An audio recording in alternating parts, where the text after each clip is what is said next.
অভ্রের পাশেই টিনাকে সহ্য করতে না পেরেই মনের অনুভূতি এবার অভ্রর কাছে প্রকাশ করলো পরমা। হ্যাঁ বন্ধুরা, এমনটাই হতে চলেছে অনুরাগের ছোঁয়ার পরবর্তী পর্বে।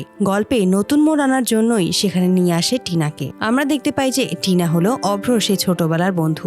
অনেক বছর পর সে দেশে ফিরেছে, তাই অভ্রর সাথে দেখা হওয়ার পরেই অভ্রর সাথেই ঘুরে বেড়ায়। অভ্রর সাথে জোর করেই তাদের বাড়িতে চলে আসে। অভ্র নিয়ে আসতে না চাইলেও টিনার জোরাজোরিতে অভ্র আর না করতে পারে না, বাড়িতে নিয়ে আসে। ঠিক সেই মুহূর্তেই পরমা যখন অভ্রর পাশেই একটা অচেনা মেয়েকে দেখতে পায় তখনই ক্ষিপ্ত হয়ে ওঠে আর বলে যে আমাকে ছেড়ে অন্য একটা মেয়ের সাথে অভ্র কি করছে? অভ্র কি সত্যি আমাকে ছেড়ে দেবে? ও কি সত্যি আমাকে মুক্ত করে দেবে? কিন্তু ও তো আমাকে ভালোবেসে ফেলেছিল।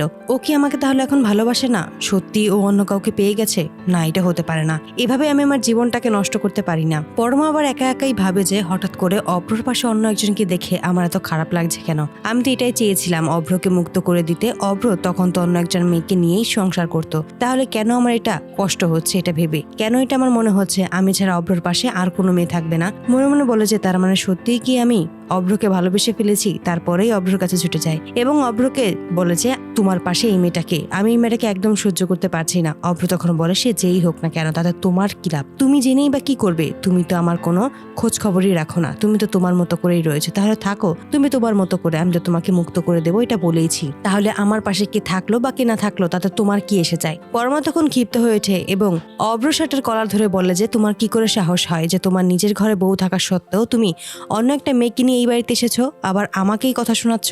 আমি তোমাকে ভালোবেসে ফেলেছি, তুমি এটা কেন বুঝতে পারো না? কেন বুঝতে পারো না যে অভ্র, যে সত্যি আমি চাই আমাদের সংসারে একটা সুযোগ দিতে, আমাদের সম্পর্কটাকে আগের থেকে উন্নতি করতে? তো বন্ধুরা, তোমরা এটাই তো চাও যেন এভাবেই অভ্রর পাশে অন্য একটা মেয়ে অর্থাৎ টিনাকে সহ্য করতে না পেরেই যেন এবার নিজের মনের অনুভূতিগুলো, নিজের মনের ফিলিংস যেন সত্যি অভ্রকে জানিয়ে দেয় পরমা। তোমাদের মতামতটি অবশ্যই জানিয়ে দেবে। ধন্যবাদ।